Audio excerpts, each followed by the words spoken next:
and I chose the Greek class. I was impressed because he begins by talking about Borges, the Nordic phrase. Borges asked Maria to put on his tombstone. That phrase is the phrase that Borges uses and the theme that Borges uses. In Ulrika's story, several times the author, through the Greek teacher, quotes Borges.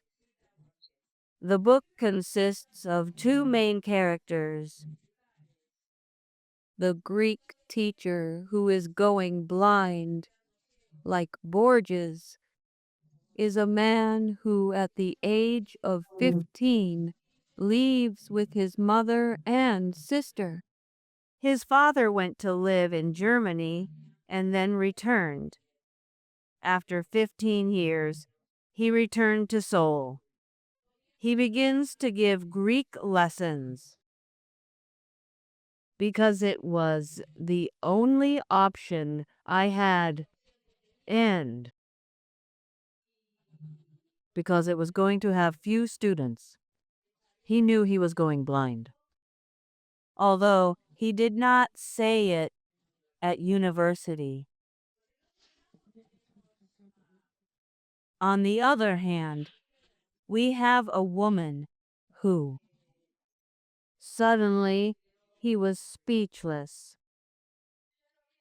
I had already experienced it in adolescence, but this time two traumatic events. They leave her speechless.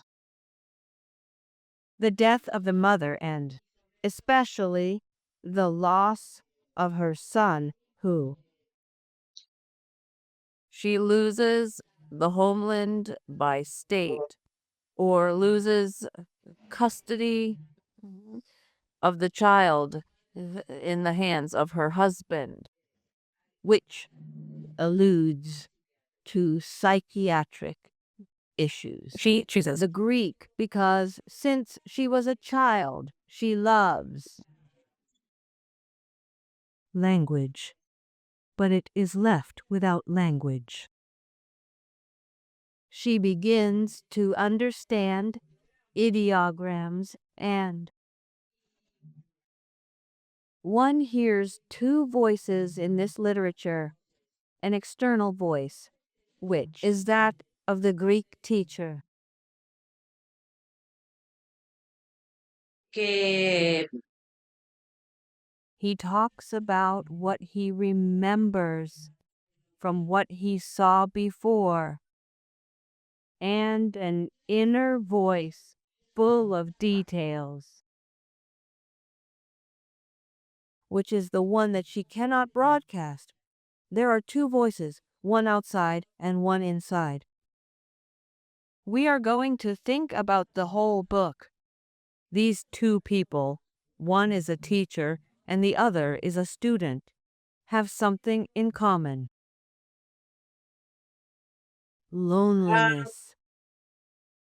A solitude that is a little bright. It is full of details, full of life.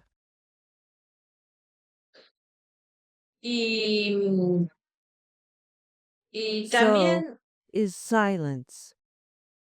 It is a poetic text that speaks of silence, and that, of course, I recommend. That you are not going to start reading, and you are going to get head first into the book, but you are going to go little by little. Halfway through the book, you start to feel more comfortable.